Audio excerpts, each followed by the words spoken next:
All right, we're good to go. All right, cool. Thanks everyone for stopping by. I really appreciate it. A lot to cover, so we'll go ahead and get started. As you probably know, you are at the Tactical Diversion Driven Defense Talk. Go ahead, slide. So my name is Thomas Hegel, and I work with Logarithm Labs. I'm an incident response and security analytics engineer. And we have Greg here. My name is Greg Foss. I'm the head of security operations for Logarithm, the company, and also part of Labs as a senior researcher. So today what we're going to talk about is essentially diversion and deception and how this has been a very successful tactic in warfare, and then how we can kind of take those same sort of mindsets and techniques and apply them to information security. So, some of the key points we're going to be touching on are essentially, drawing attention away from the main point of attack. I mean, just simple diversion, right? And then misleading and basically trying to trap attackers and gain an advantage over the enemy when they're already within our environment, essentially. So traditionally, diversion and deception in warfare have been used for, whoops, did I skip? Oh well. All right. Have been used for years very successfully in multiple operations, throughout all of our history, essentially. So Tom's going to dive into one of these in more detail. Yeah, a lot of these give really great examples on the kind of tactics we're looking to transfer into the InfoSec industry. So first one is Operation Mincemeat. If you're not familiar with it, basically it was a diversion tactic used by the British against the Germans, where they planted a corpse that the Germans thought was from a ship they sunk during World War II, and then the corpse contained tactics or plans to attack Greece, and so the Germans move all of their defenses from Sicily to Greece, and then the British attack Sicily. So really basic example of kind of just using diversion and deception to kind of alter the plans at the defense side. So, can we apply this to InfoSec? According to Mr. SCOTUS, of course, yes you can. So there's some basic rules that you're going to want to follow if you're going to try to do this. We ended up transferring this from the warfare side. Too fast. And there are going too far. There we go. So basically, there's a bunch of rules that you want to follow. A lot of the resources we cite at the end can go into this more details with you, but basically it all comes down to having a completely quality-focused defense plan. And basically you're going to want to follow all of these things. I'm not going to go into these too far, but as long as you focus on quality and being able to see and hear everything that happens within your defenses with these tactics, then you're good to go. So have to see everything, know what's going on. Feedback at all angles is really important at this point. So going back to the slide I was just at, in practice, what we're going to talk about here is how to translate this into the InfoSec range with data, network, and then also securing the human. Now, we're going to focus on being able to translate these tactics into those three areas, and then we believe that once you master those, you can start to integrate that within your offensive measures as well, which is the part we really like. All right. So first and foremost, we want to talk about network defense, right? So, of course, honeypots come to mind, right? Because honeypots are very easy to deploy, easy to configure, something that you can spread throughout your environment to make look like legitimate systems that, are expected to be there, right? All you have to do is move legitimate services, stand up fake services so you can trap this activity. And this is something we do both internally with Logarithm and with our customers. And it's been fun. We've actually learned a lot about some of the attackers that all of us are facing just by watching them in fake environments where it's not like really that bad if they're getting in and stealing stuff and whatnot. So it's really fun to just learn a lot about attackers by using these. Yeah, and Greg actually, I don't know if you saw it, but Greg did a talk yesterday on actually using honeypots. Tons of use cases for these things. If this is something that interests you, definitely check out his actual full talk on this topic alone. But some of the use cases pretty much focus around being able to slow down and track what your attackers are doing while they're in the network. Wasting their time is absolutely key here. So once you start to apply this, you start to see that and track it, and it's a huge benefit for your defenses. So the first one of these that we want to talk about is just simulating fake web applications, right? And so one of the most popular ones out there that's targeted all the time is PHPMyAdmin. And so this is actually just a fake PHPMyAdmin application. The nice thing about this is you can do this with any web application. All you have to do is essentially download the content, download whatever content they would be able to see after they log in, and just replace it with flat files and change the form actions to just write output to log files. Also take like PHP code snippets to write output as people visit certain pages and stuff like that. Just a simple tactic to catch all sorts of bad guys kind of poking around where they shouldn't be. And the fun thing about this is you can do this with any web application. So right here we're simulating a fake VPN service. So can anyone guess why we'd want to simulate a VPN? No one was in my talk, were they? No. So the main thing here, not just like gathering credentials and like usernames and seeing if like they're valid or if they have valid passwords, stuff like that, but we want to be able to run client-side code on their system. And this is perfectly expected if you log into a VPN service, right? Because you log in and then you're granted with a Java applet and you're like, oh, I need to run this because I want to get to more things. So, I mean, this is a great way to trick people into running client-side code on their system. Because then once they do this, you can use things like Honeybadger, or you can actually pop shells on them and stuff like that, within reason, as long as you've laid the groundwork to do that. Yeah, so if the Honeypot thing is something you're interested in, definitely check out his talk. It goes in a lot more detail. So that was the network side of using diversion defense. Now, how do we translate that into the data side? So instead of securing our architecture and our network and access into the environment, once they're in, how do we give them diversion and deception tactics against the stuff they're actually after, the data? So let's have Greg talk about those a little bit. All right, thanks, Tom. So one of my favorite aspects of honey tokens and that whole kind of line of defensive tactics is honey tokens and document bugging. So instead of showing you how to like create these things and going through that whole process, I want to go through a little simple scenario here. So here's our shitty little network that I found on the internet. And so we're going to start off with our bad guy, right? He's the bad guy because he has a black hat, right? And so he wants to get this file from this share. This share is the laptop in this picture, but whatever. So what he's going to do is he's going to access this file, open it, read it. So now this guy has this file, and he wants to send it to his buddy. He's over here, going to pass through a couple systems, trying to make use of this little graphic. And he's a bad guy too, because he has a black hat also. So, fortunately, there is a security guy, right? And as soon as this file was accessed, he was alerted to this sensitive document access because of file integrity monitoring. And he's wondering, whoa, why was this file accessed? This person has no business accessing this file. And what's more, since they bugged the files as well, so in addition to file integrity monitoring, they can track where this file has been. So he knows like this guy opened it and he used this system to view it. And now he can also tell that he sent it over to his buddy way across, wherever this guy is. And so that beaconed back as well. So right here, you got a little bit of data on where this possibly went. Now, it gets really fun when he decides to send this outside of the company, right, to a much larger entity, a giant black hat, right? Well, fortunately, we have a really awesome active defense server outside too, which was alerted to this document callback. So as soon as that happened, we can actually start to attack back. And that's kind of like the fun part, right? This is just where I kind of got ridiculous. But you get the point of like what honey tokens are and yeah, just gone, right? This totally happens in real life, yes. But it's just fun. It's like you get the point of kind of the point behind document bugging and tokens and stuff like that, Yeah, so other types of data with diversion is also zip bombs. If you attended his talk, he talked about those a little bit as well. But it's the idea of giving them something to unzip that they don't expect. This one you can actually download at that URL, unforgettable.dk. It's a 42-byte zip file. You unzip it, and you get a 4.5 petabyte file. So it'll give your attacker a good time. Name it confidential.zip or something, and you'll have a good time with that, kind of pissing off your attackers. So very fun. All right. So let's move on to human defense, right? Let's talk about actually securing the human, which is the most important part, I feel.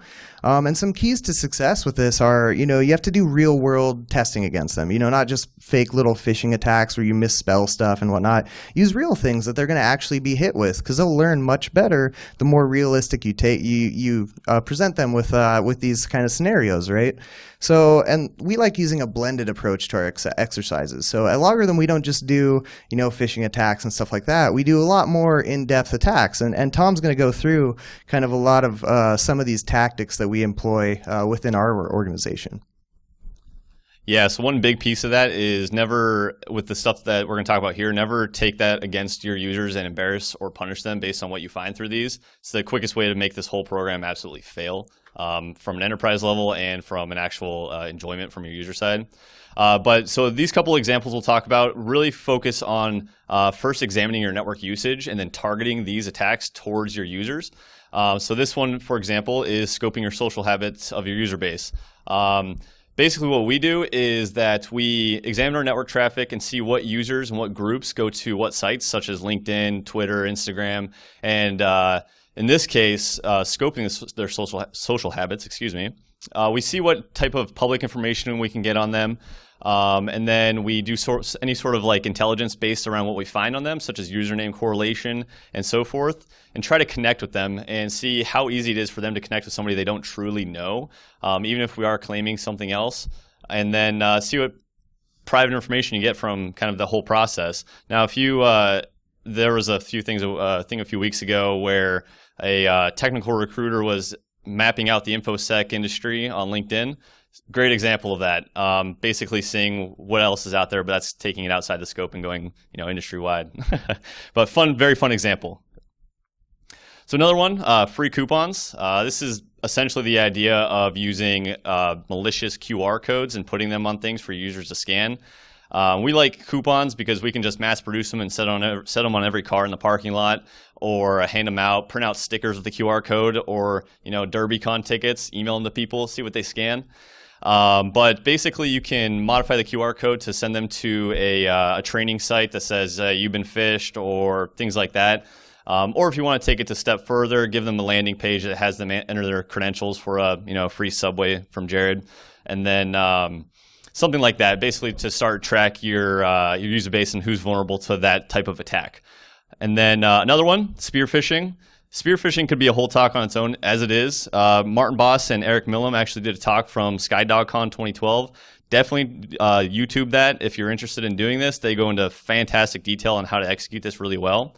But what we like to do is take that network traffic that we analyzed and focus our spearfishing attacks against the users based on what they expect to see based on what their usage is of the internet. And you can get all sorts of cool information from it, obviously. What type of users open the emails, open the attachments, and just like the QR code, if they go to a landing page, you could have them enter credentials, things like that, and see what they are entering in sites that they truly don't know that they trust. Another one, rogue Wi-Fi access points. Basically, the idea of setting up an access point surrounding your user base. This is no groundbreaking to you guys, being at Derbycon and all. But giving them a fake, SSID saying who it is and who, for our example here, Logarithm Wi-Fi, we set it up at a sales conference where our entire sales team came in and saw how many of those guys were entering their domain credentials on this landing page, just like a hotel Wi-Fi, thinking it was Logarithm's Wi-Fi network at this hotel. Fantastic way to get everyone aware of this type of attack, first of all. A lot of non-technical people now know this is completely possible and extremely easy to execute. But we got lots of metrics around what types of users entered their credentials, and after we saw the credentials, types of weak passwords and so forth. So definitely a good tactic if you're into that. But Greg actually did a whole talk on this topic alone. There's some links there. You can't really see them. It's on YouTube and SlideShare. Let us know if you need them. But went in a lot more detail in a whole hour talk on just this topic. So let us know. So bridging off of that, I mean, that's like a more of an actual like offensive tactic, like standing up some fake wireless access points, seeing who's going to log in, and I mean, who doesn't like messing with salespeople, right? It's fun, right? So that kind of branches into red teaming, and we're not talking about just pen testing where you go scan the network, pop some vulnerabilities, stuff like that. Red teaming is more adversarial, like actually imitating a real adversary kind of testing. And there's not a lot of companies that actually do this very well, but there are a few out there that do this. And so, I mean, this is something like once your company is mature to a certain point, this is a good kind of next step. Yeah, so that pretty much sums up the defense side of using diversion and deception to increase your defenses, obviously. But so once you master those, that's when we start to think you can take them into the offensive side to really kind of step up your game and take it to the next step in terms of increasing your security posture as an organization. So let's go ahead and talk about that a little bit. All right, so we talked about honeypots for defense. Well, let's look at them for offense, right? So in all sorts of enterprise environments, there's always systems out there like scanning the network, sweeping for new systems, new services on systems, stuff like that. And oftentimes, if you're not using SSH keys or things like that, they're just logging in directly to these systems. So we can actually use honeypots in an offensive way during like an internal penetration test. So one of my favorites is Capo.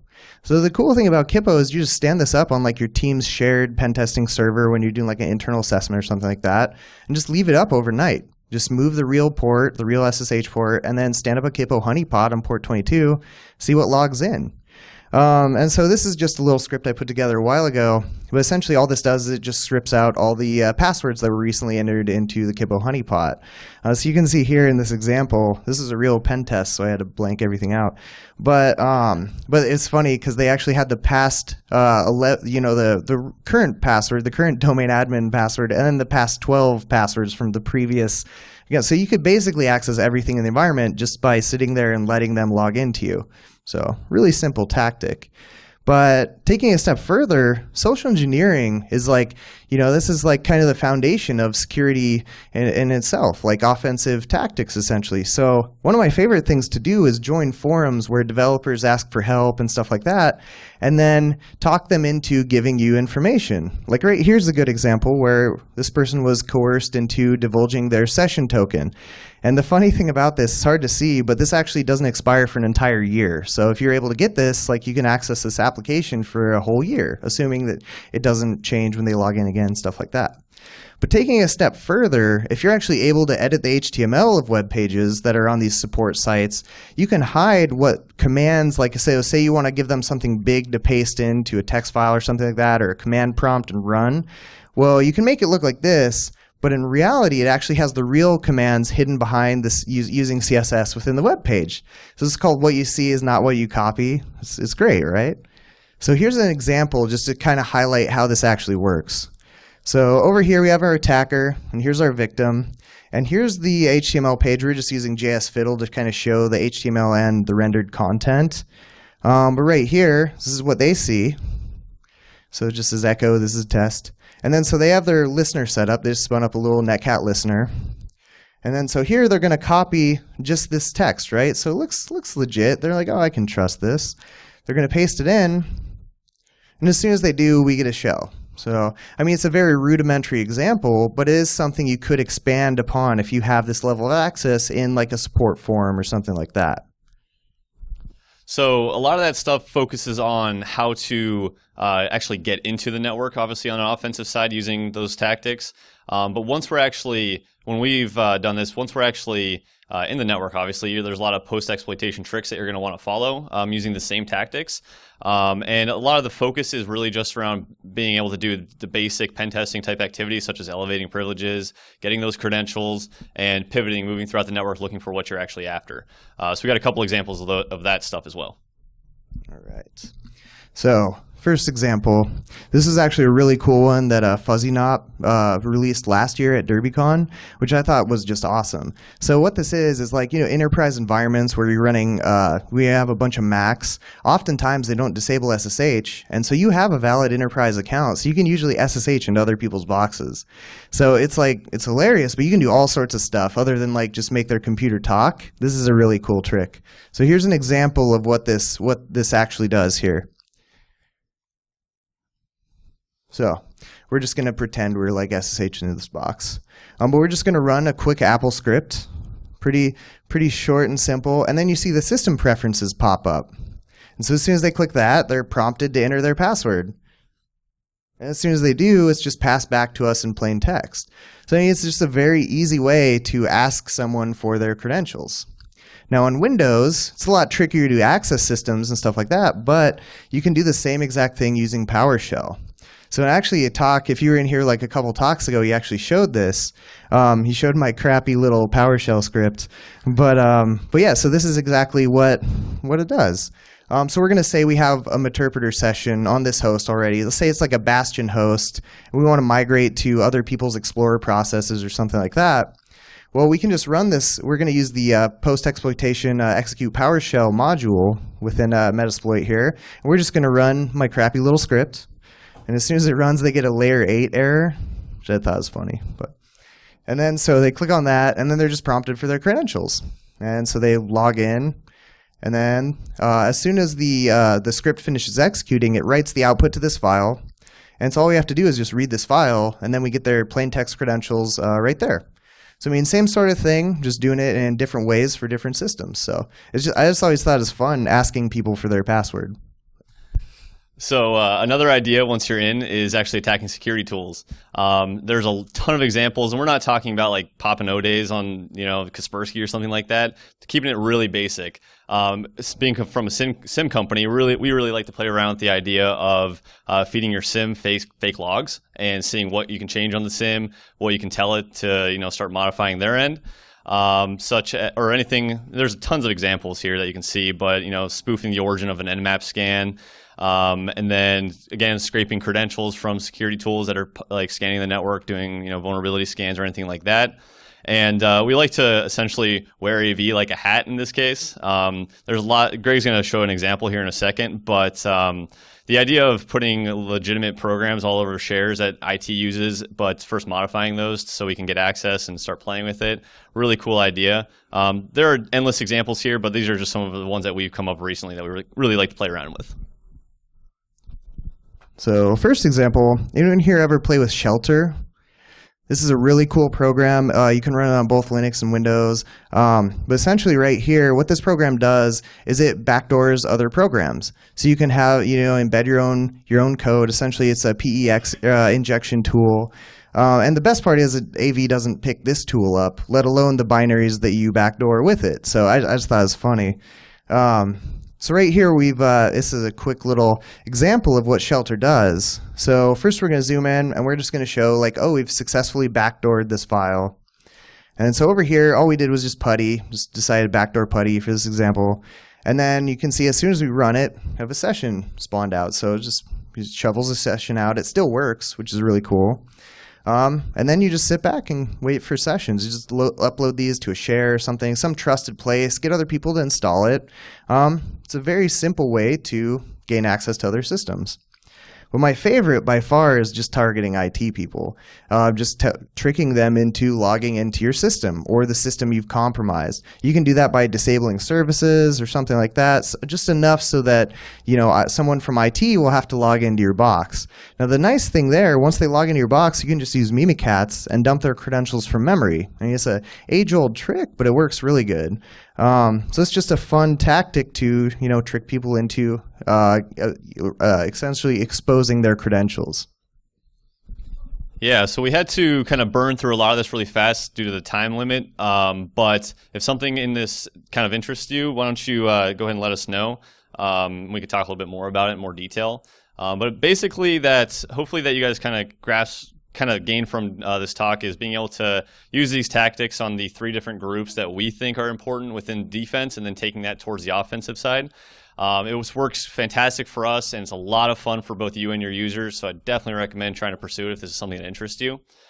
Some resources if this also interests you. The top one, big shout out to Paul Sidorian and John Strand for their work done in that book, Offensive Countermeasures. It's a fantastic resource for this same type of tactics, and definitely check it out if that's something that interests you.